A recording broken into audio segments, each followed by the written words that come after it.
Hi.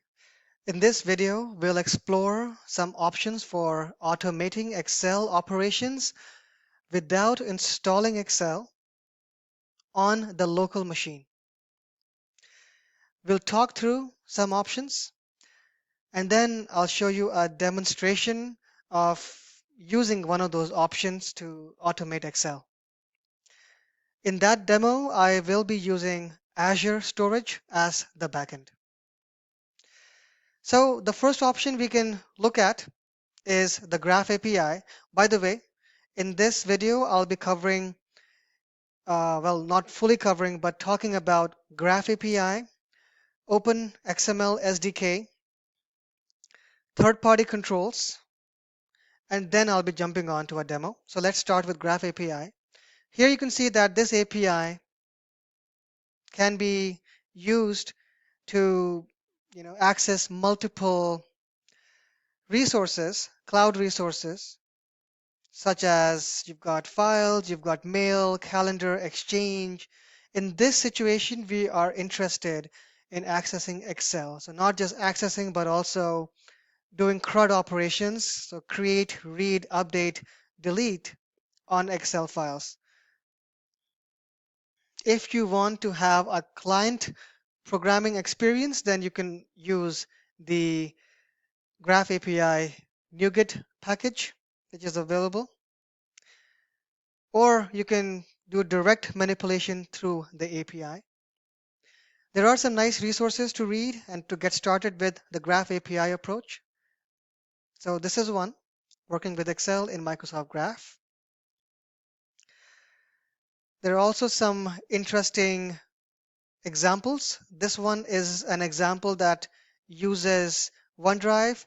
It also has a sample which has AngularJS front end. So if that's what you want to do, then you might want to check this one out.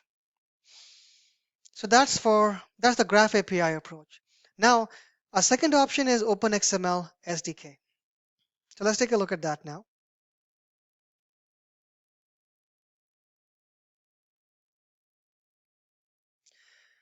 You can download the OpenXML SDK from this link. This is an open standard. It's a open ECMA standard approved by ISO, approved by IEC, and it defines an XML representation of Excel, such as workbooks, worksheets, and you can use the SDK to work with those objects. So that's the OpenXML. There's a nice sample on the internet on Code Project. This is the one. It shows that the lingo that is being used here, spreadsheet, etc., it's very similar to what you would find with your typical Excel interop. This is the link that I'm talking about, creating basic Excel workbooks with OpenXML. But I'm sure there must be better examples out there. So that's the OpenXML side of things. A third option that we have is third party. Before I move on to third party, just one disclaimer. Most of these options would not support the running of macros. So if you're doing macros, then you might want to revisit how you do that functionality. Some of these options would support the preservation of macros. So if your Excel file already has macros, then you can preserve them, you can still have them, but you cannot run them as part of your process. So you might want to do some things that are different. So the third-party options that I'll talk about next, they have interesting features that can enable you to do something like that. The one that I'll show you here is ASPose, and in fact, ASPose is going to be the subject of our demo also. So you can see here, they are claiming to manipulate Excel worksheets for any platform. They have a range of SDKs available. And the business case that these guys generally would make is, hey, you can do automation faster and cheaper by using our SDKs, lesser lines of code. You can get up and running faster. Well, that is a decision for you to make. I would say look at the Excel features that you need if you really need advanced pivoting and advanced charting, advanced features, so if you're looking at the entire feature list of Excel and you really want to go deep, then the third-party tools might give you more capabilities than the other options, or these tools might make it easier for you to implement those advanced capabilities. But if you are just doing basic stuff, then instead of paying for ASPose licenses, you can just use OpenXML for free. So that's a decision that you should make. Look at costing, look at licensing, look at all these factors, and then arrive at a conclusion. Another feature that I want to share about ASPose is the the smart markers. If you look at a different third-party tool called SyncFusion, they have a very similar functionality called, I think it's Smart Templates, but it essentially does the exact same thing. You define your dictionary of data sources, well, your data sources as well as the items within data sources. In this example, you have a template file, and our data source could be contact. Within that, you have contact.name, contact.email. These have been defined as smart markers. A person who is not very technical can create a designer Excel file based on markers, and then ASPose will do the data binding. It will look at the data source, and the output file will have data corresponding to the markers, and this data will be placed exactly where you had placed the markers. And they handle things like if you have a table of data, or you want to nest data, or you want to just have the first row of data. So they have constructs that handle all of these use cases, something interesting to look at. Like I said, if you cannot run a macro, you might want to look at other options to do the stuff that you were doing when you were recording those macros. Well, I guess we should jump on to the demo. Before we jump to the demo, let's look at the backend, which is Azure. This demo is going to be using ASPose, and the files are going to be stored in Azure. Here is my Azure BLOB storage container.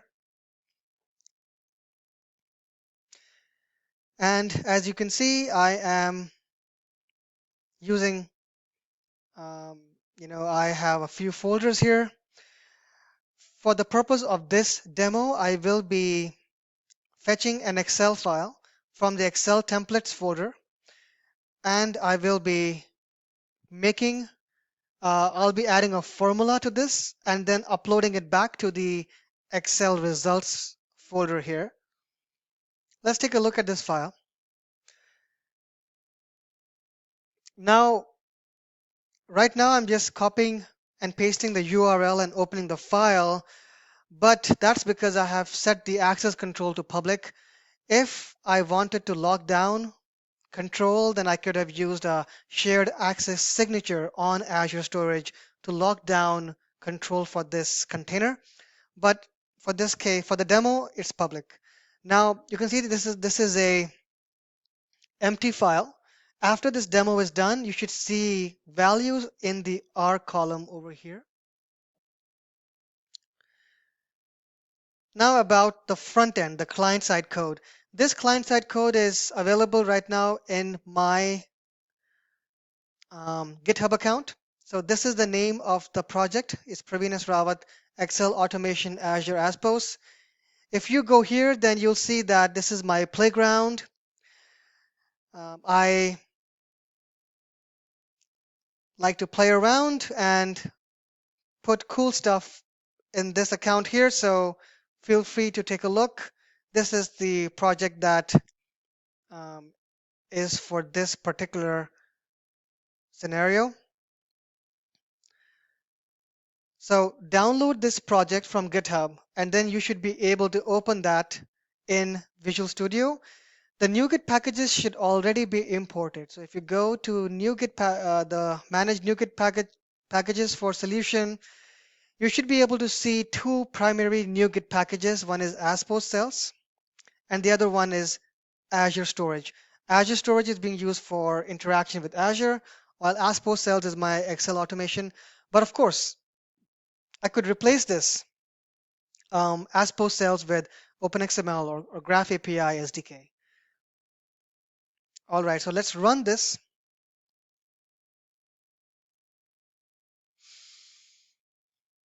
So I will now download the file that has been done. Next, I will load a ASPose workbook. As you can see, just like OpenXML, the constructs are very similar to Excel interop, except there is no Excel in the background. This is ASPose workbooks. And then we can manipulate the file. As you can see, I'm putting data into the R column and adding a formula. And finally, I would also then output this into the Excel results storage account, storage container, and I'm done.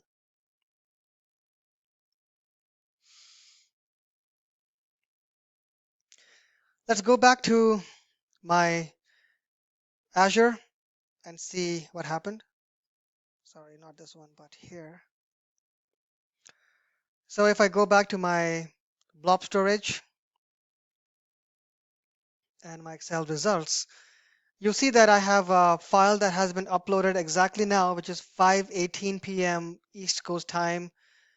This is just now, and if I open this file, then I should be seeing values.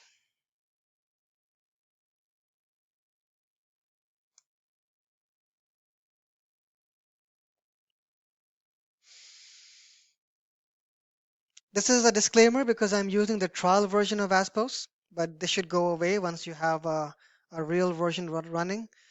And then in this sheet, you can see that I have 1, I have 2, I have 3, and I have a formula that I have also added to this worksheet. Have fun. Thank you.